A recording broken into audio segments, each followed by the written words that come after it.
فيلمنا بيبدأ مع راجل اسمه أليكس في المكسيك، وبيكون لابس لبس ممرض وبيكون راكب عربيته، وبعد ما بيركنها في الجراج بينزل منها علشان يدخل للمستشفى. وفي نفس الوقت بيقف واحد تاني في الجراج بتاع المستشفى بعربيته، وبينزل هو وصاحبه علشان يدخلوا المستشفى. بعد كده بيدخل أوضة مامته علشان يشوف حالتها بقت عاملة ازاي ويطمن عليها. وبيكون الممرض اللي هو بيكون أليكس واقف في الأوضة وبيطلب منه يسيبهم لوحدهم، بس بيتعصب عليه أليكس، وفجأة بيهجم عليه وبيخنقه بالخرطوم الطبي وبيقع في الأرض ميت.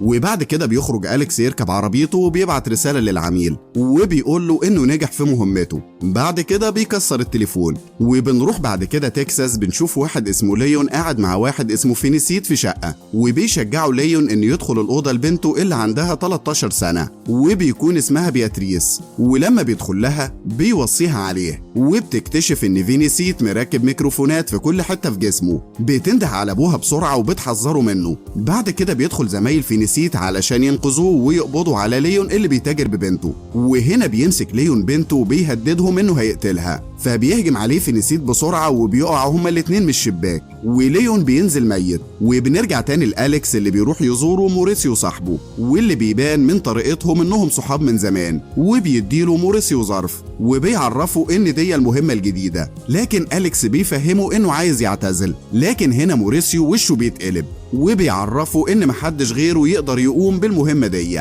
فبياخد منه الظرف. ولما بيوصل أليكس لتكساس وبيروح الفندق، بيسأل على الحجز اللي باسم ديفيد، فبيعرفوا الموظف ان دي الأوضة 116. ولما بيطلع أوضته بيرفع كم قميصه وبيكتب رقم الأوضة بتاعته. وهنا بنعرف ان أليكس بيكون مصاب بمرض الزهايمر وبينسى أي حاجة. وبعدها بينزل أليكس البار وبيقابل جودي اللي بتحاول تفتح كلام معاه، بس هو بيشوف راجل اسمه بوردن، فبيضطر يسيبها ويروح له. وبيسلمه بوردن شنطة فيها تفاصيل عن الهدف اللي المفروض يخلص عليه. ولما بيرجع أليكس للأوضة بتاعته بيتفرج على صور الضحايا اللي هيقتلهم على التابلت اللي كان موجود في الشنطة. بعد كده بيمسك المسدس وبيبدأ يتدرب على التصويب بيه. بعد كده بنروح للحجز اللي بيكون فيه المهاجرين الغير شرعيين قبل ما يرحلوهم على بلدهم، وبيقابل فينيسيت بياتريس اللي بتتهمه إن هو السبب في موت أبوها، لكنه فهمها إنه كان بيحميها، وقال لها إنه مش هيضغط عليها علشان تعترف له باسم الراجل اللي أبوها كان بيوديها ليه. وبيعرفها كمان إنه عايز ينقلها لدار رعاية أيتام، وبعدها ممكن أسرة أمريكية تتبناها. وبالليل بنشوف أليكس وهو بيتكلم مع مراته،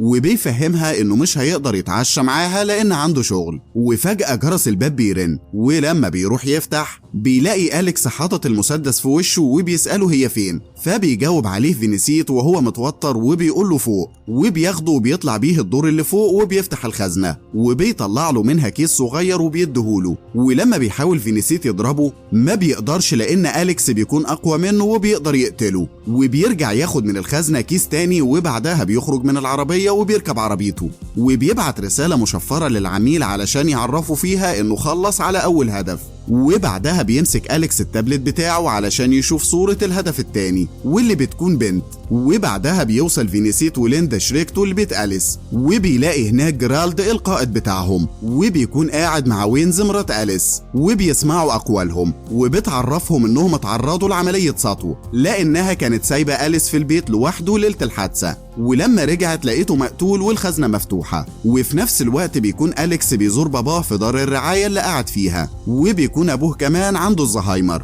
وبيكون ناسي إن أليكس ابنه. وبنروح للوحدة الخاصة لمكافحة استغلال الأطفال. بيدي قائد الوحدة جرالد أمر لضابط مكسيكي اسمه ماركيز إنه يرجع تاني للمكسيك علشان يقبضوا على المجرم اللي بيهرب القاصرات لأمريكا وبيستغلهم بعد كده استغلال غير مشروع. بعد كده بيوصل فينيسيت بياتريس لدار الأيتام اللي قال لها عليها، وبيكون أليكس بيراقبهم من عربيته لأن بياتريس هي الهدف التاني اللي المفروض يخلص عليه. وبيعرف فينسيت المديرة بتاعة الدار إن أبو بياتريس كان بيتاجر بيها وإنها شاهدة في قضية مهمة. ولما بيدخل أليكس على بياتريس بالليل بيرفع المسدس عليها، فبتصحى من النوم وبتتحايل عليه ما يقتلهاش، وفعلا بيخرج وبيسيبها. وبيوصل بوردن بعد كده لمحطة البنزين القديمة اللي هيقابل فيها أليكس، فبيضربوا أليكس وبيفهموا إنه مش هيقتل بياتريس. فبيتعصب عليه بوردن وبيقول له انه لازم ينفذ العقد اللي بينهم. فبيوري له أليكس الغلاف البلاستيك اللي خده من خزنة أليس، وبيعرفه انه معاه اللي هو عايزه وانه مش هيقتلها، وبيطلع محفظته من جيبه وبيعرفه انه عارف اسمه ومكان سكنه، وبيعرفه ان البنت دي مش هتموت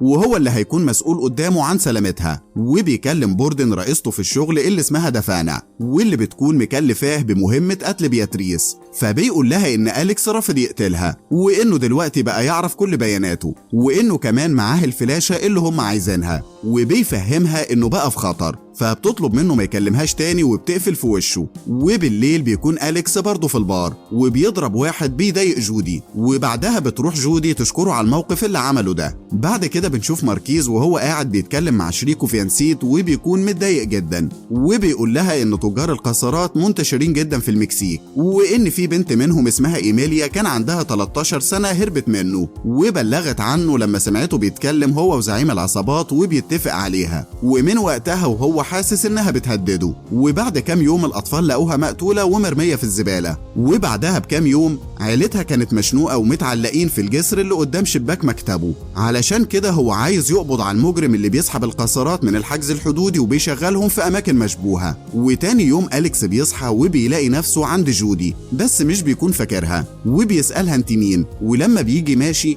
بيلاقي خبر قتل بياتريس في التلفزيون، فبيتأكد من جودي انه كان معاها طول الليل، وبيطلب منها انها تمشي بسرعة من الفندق وتنسى انها شافته. ولما بيشوف ماركيز خبر موت بياتريس في التاكسي اللي بيكون رايح بيه المطار بينزل تاني من التاكسي. اما أليكس فبينزل لجراج الفندق ومعاه مسدس، وبيكتشف قنبلة تحت عربيته، وبعدها بتجري عليه جودي علشان تديله الحبوب بتاعته اللي نسيها عندها، بس الرصاصات بتصيبها وبتموت.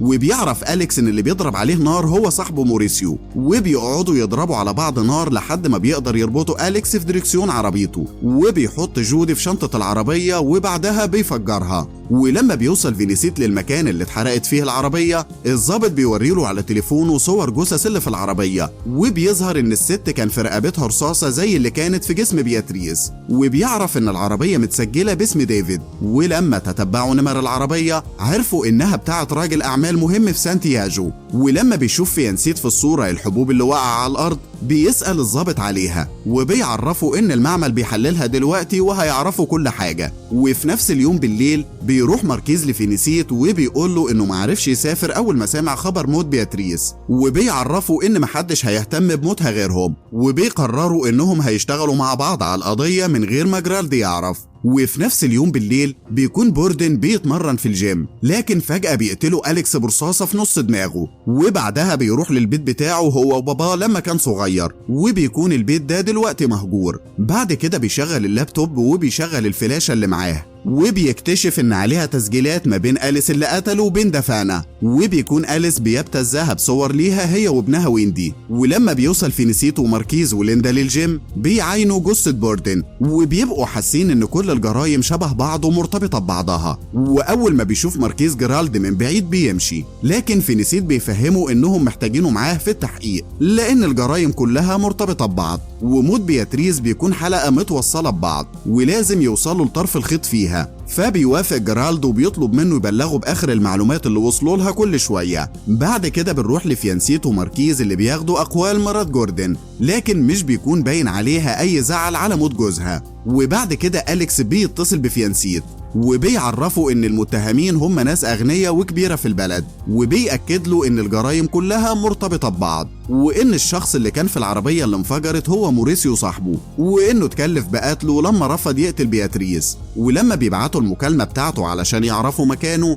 بيعرفوا انه جنب المبنى اللي هم فيه، فبيروحوا له علشان يقبضوا عليه، لكنه بيكون هرب ومش بيلاقوا غير التليفون اللي كان بيتكلم منه. وفي نفس اليوم بيروح ماركيز لمرات بوردن وبيكون عايز يعرف اذا كان جوزها اتكلم قدامها عن راجل اسمه ديفيد، فبتقول له انها قبل ما يموت بكام يوم وهو بيتكلم مع دافانا سلمان عن واحد من مكسيكو سيتي، وكان ساعتها متعصب جدا. ولما بيرجع لليندا وفينيسيت بيحكي لهم عن اللي قالته له، وبتقول لهم ليندا ان دافانا اكيد ملهاش دعوة بالحوار لانها شخصية معروفة ومهمة وملهاش في الحوارات دي. لكن ماركيز بيقول لهم ان بوردن محامي من المحامين بتوعها. ولما بتبص ليندا على معلومات شركة دافانا اللي على الانترنت بتعرف ان بوردن كان المحامي بتاع راندي ابنها، وبيعرفوا إن راندي عنده شركة عقارات كبيرة جدا بتبني مجمع التكنولوجيا. وفجأة لما بيعرفوا إن أبو بياتريس وداها المجمع ده مرتين، بيعرفوا إن أي حد دخل المجمع ده مات. وبعد كده بتروح ليندا وماركيز علشان يحرسوا راندي في الحفلة اللي هو عاملها على اليخت بتاعه،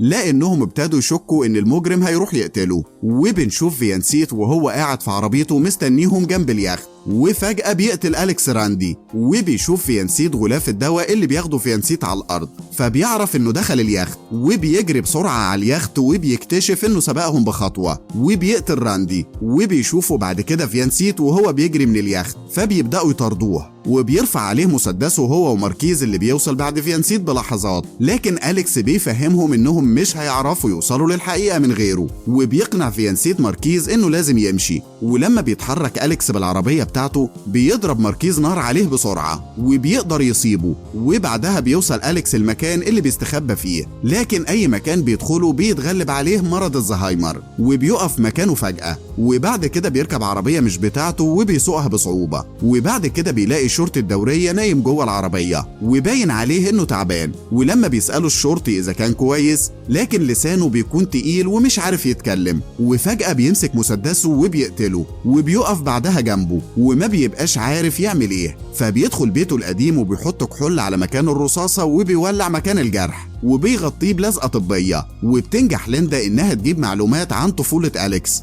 وبتقول لفيانسيت إنه كان متهم في أعمال شغب من وهو صغير، وإن بيته اتحرق من 40 سنة، وهو وأخوه اتصابوا بجروح بسيطة. أما أبوه فهو موجود في دار رعاية واللي بيعاني من مرض الزهايمر. بعد كده بنروح لماركيز اللي بيقدر بشوية بحث إنه يوصل لبيت أليكس القديم. ولما بيدخل علشان يشوفه بيلاقيه مهجور، ومش بيقدر يكتشف الدور الأرضي اللي بيكون أليكس فيه. ولما بيرجع تاني الاسم بيقول قدام ليندا وفينيسيت إنه راح لبيت أليكس القديم، بس ملقاش فيه حمام من كتر ما هو مهجور. وقالت له ليندا إن الشرطي اللي اتقتل لقوا جنبه فضلات حمام، فبتروح قوة كبيرة علشان تقبض على أليكس، لكنه بيكون هرب. وفي نفس الوقت بيحرس الضباط دفانة في شركته، وبيراقبوا مدخل الشركة بكاميرات المراقبة. وفجأة بيسمعوا صوت انذار عربياتهم كلها اشتغلت، فاتنين منهم بينزلوا علشان يشوفوا في ايه. ووقتها بيقدر أليكس انه يطلع للمكتب اللي فيه دفانة، فبيكون فاهم ان دفانة بقت في امان. ولما بيروح لها بيلاقي أليكس واقف قدامهم ومصوب المسدس ناحيتهم وبيضرب الضابط. ولما بيحاول أليكس يقتل دفانة، المسدس طلقاته بتكون خلصت، وبيكتشف انه نسي يحط القادح في المسدس، وده الجزء المسؤول عن طلوع الطلقة من المسدس. وبعدها بيضربوا الضابط لحد ما بيفقد الوعي. بعد كده بياخدوا الاسم وبيقعد الضابط يضرب فيه، وبيطلب أليكس انه يتكلم مع الضابط فينيسيت، لكن الضابط بيرفض وبيطمن عليه. وفي نفس الوقت بتدي دفانة الدكتور موريس حقنة قاتلة علشان يقتل بيها أليكس مقابل 10 مليون دولار، وبيوافق. وبيتنقل بعد كده أليكس للمستشفى، وبيعترف لفينيسيت ان دفانة أجرته عن طريق بوردن علشان يقتل أليس، وبيهددها بالفلاشة اللي معاه علشان بيكون عليها فيديوهات لابنها وهو بيعمل علاقات مع القاصرات. وكمان هي اللي كلفته بقتل باتريس لأنها كانت في الفيديو. وبيقول له ان دفانة ما كانتش تعرف انه مش بيقتل اطفال، لكن فينيسيت قال له انه لازم يكون معاه دليل على كلامه. بيعرفوا أليكس ان معاه فلاشة متسجل عليها المكالمة اللي كان أليس بيهدد فيها دفانة، لكنه بسبب مرضه نسي المكان اللي الفلاشة فيه، وطلب منه انه يساعده علشان يفتكر. وبيفهمه أليكس انه مستعد يعترف بكل اللي قاله دلوقتي ده في المحكمة،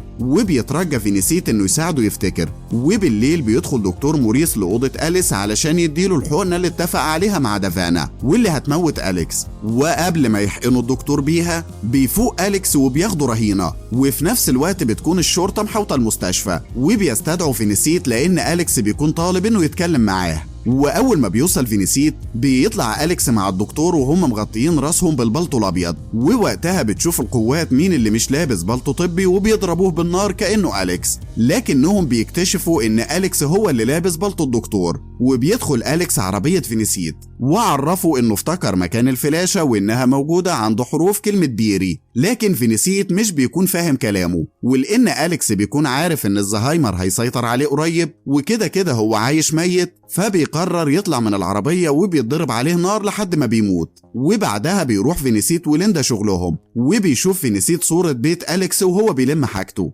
وبيشوف عليه لمض إعلانات على شكل حروف كلمة بيري، فبيروح بسرعة على هناك وبيكسر اللمبة وبيلاقي الفلاشة، ولما بيعرضها على مدير المكتب الفيدرالي بيقول له إن ده مش دليل كافي إنه يدين دافانا، خصوصا إن القاتل مات. فبيتعصب فينيسيت عليه وبيقول له إن ابنها كان بيسحب الأطفال من الحجز الحدودي وبيشغلهم في حاجات مش كويسة، وآخرهم كان بنت عندها 13 سنة ماتت من غير أي سبب، وبيكون كل اللي همه شكله ومظهره في المجتمع. فبيتعصب عليه المدير وبيطرده من مكتبه. وتاني يوم بتروح ليندا لفينيسيت بيته وبتاخده معاها المكان يسهروا فيه، وفجأة بنشوف دافانا وهي بتتذبح في بيتها. ولما بيتذاع الخبر في التلفزيون بيعرف ان ليندا كانت قاصده تخرجه معاها علشان تثبت انه كان في مكان تاني وقت حدوث الجريمه. وبعد كده بنشوف ماركيز وهو بيرمي السكينه بعيد، وبيرمي الماسك اللي كان لابسه وهو بيقتل دافانا في النار، لانه قرر انه ياخد حق بياتريس منها، لانه كده كده بعيد عن القضيه والشكوك هتبقى بعيده عنه.